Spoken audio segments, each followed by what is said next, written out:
რომან დოლიძე, ქართველი, რომელიც არღვევს UFC-ის წესებს, გვიანი სტარტი. 7 ხმა.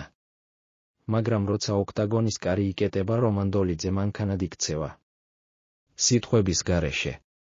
პათოსის გარეშე. მხოლოდ ძალა, გამძლეობა და მტაცებლის სტრატეგია. დღეს მისი სახელი UFC-ის ტოპებშია. და ამას მთელი ამერიკული მედია აღიარებს. 2025 წლის 15 მარტი, ლას-ვეგასი. UFC Fight Night-ის მთავარი ბრძოლა.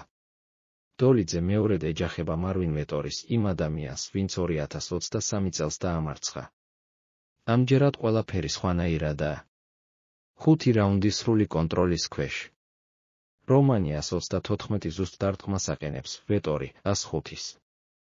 წნეხი, ჭიდაობა, სტრატეგია და შედეგი 49-46 ერთსულოვანი გადაწყვეტილება.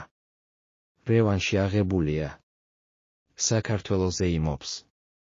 ESPN-ი წერს, ქართველმა პრეტენდენტმა დაამტკიცა, შეუძლია ჯოჯოხეთი გაიაროს და ფეხზე დარჩეს. ის უკვე სხვაა. ეს უკვე მესამე გამარჯვებაა ზედიზედ. და ახლა დოლიძე UFC-ის საშუალო წონის ტოპ-10-ში. ბნელ ცხენად აღქმული მებრძოლი, რეალური საფრთხეა მთელი დივიზიონისთვის. Yahoo Sports იმას გვიან გაღვივებულ მებრძოლად მოიხსენიებს, რომელიც სწორ დროს არ მოვიდა, მაგრამ მტკიცედ მოვიდა. UFC.com ამბობს, მას ბევრი არ უყვარს ლაპარაკი. მაგრამ თითოეული ბრძოლა უფრო ხმამაღლა საუბრობს, ვიდრე სიტყვები. ბრძოლის შემდეგ დოლიძე ხმამაღლა აცხადებს, მე დავიმსახურე ბრძოლა ტოპ-5-ში.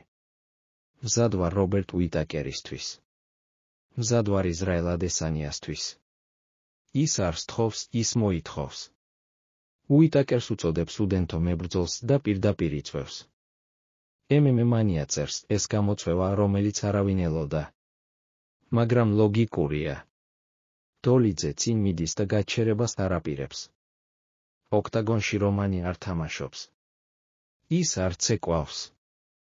არ ეპრანჭება. ის ანადგურებს.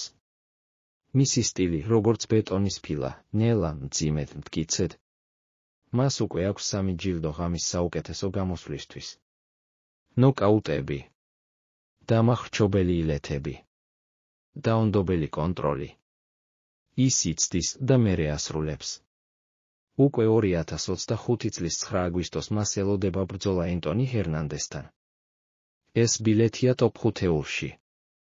ეს მომდევნო ნაბიჯია.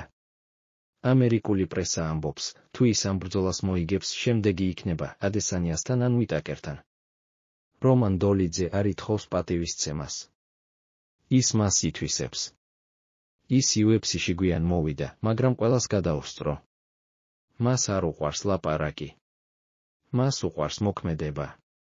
და ამერიკის თვალში, ის ერთ-ერთი ყველაზე სერიოზული მტაცებელია საშუალო წონაში. შემდეგი ნაბიჯი, ბრძოლა, რომელიც ყველაფერს შეცვლის. და ჩანს, რომ რომანი უკვე მზადაა. იმიტომ, რომ ის ქართველია. იმიტომ, რომ ის ნამდვილია.